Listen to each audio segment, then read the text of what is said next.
అందరికీ నమస్కారాలు. ఈరోజు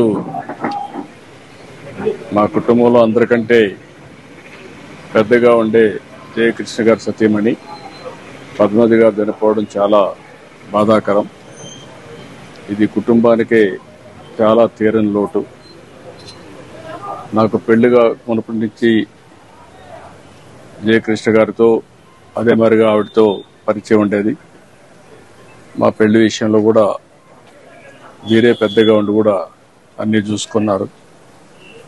ఇంట్లో కూడా అందరూ యంగ్స్టర్స్గా ఉంటే మా అత్తగారి తర్వాత ఆవిడే పెద్దరికం చేస్తూ అందరినీ ఏ విధంగా అన్ని విషయాలు చూసుకోవాలని చూసుకుంటూ వచ్చారు.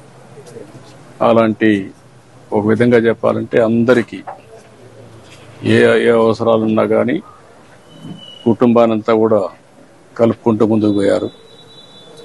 ఇటీవల కాలంలో ఆవిడకి సుస్థి కావడం, అనారోగ్యం కావడం, దాంతో ఈరోజు తెల్లవారుతో చనిపోవడం చాలా బాధేస్తుంది. ఓసారి అందరికంటే జయకృష్ణ గారికి కూడా చాలా తీరని లోటు ఇది. ఓసారి ఈ వయసులో ఇలాంటి రావడం చాలా బాధేస్తుంది. కానీ విధి. ఇలాంటి సమయంలో నా బావగారికి అయితే ప్రగాఢమైనటువంటి సంఘీభావాన్ని, సానుభూతి తెలియజేస్తూ దేవుడు ఆయనకి అన్ని విషయాల్లో ముందుండాలని కోరుకుంటున్నాను. నాకు ఈ కుటుంబంతో పరిచయం అయింది మొట్టమొదటిసారిగా ఈయన నాకు పరిచయం అయింది ఒక సినిమా ఎగ్జిబిటర్గా. నేను అప్పుడు సినిమాటోగ్రఫీ మినిస్టర్గా ఉంటే ఫస్ట్ టైం నా దగ్గరికి వచ్చేవారు. అక్కడి నుంచి పరిచయం, తర్వాత మా నాయకుడు అయినటువంటి మామగారు అయినటువంటి రమారావు గారిని కలవడం, అవన్నీ జరిగాయి.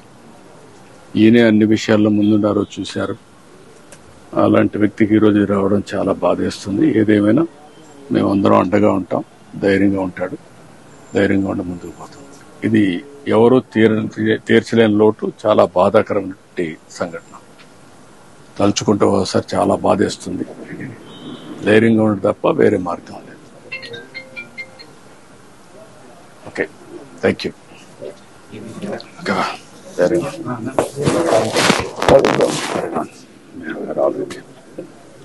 ముందు మీ ఆరోగ్యం ముఖ్యం. ఓకే.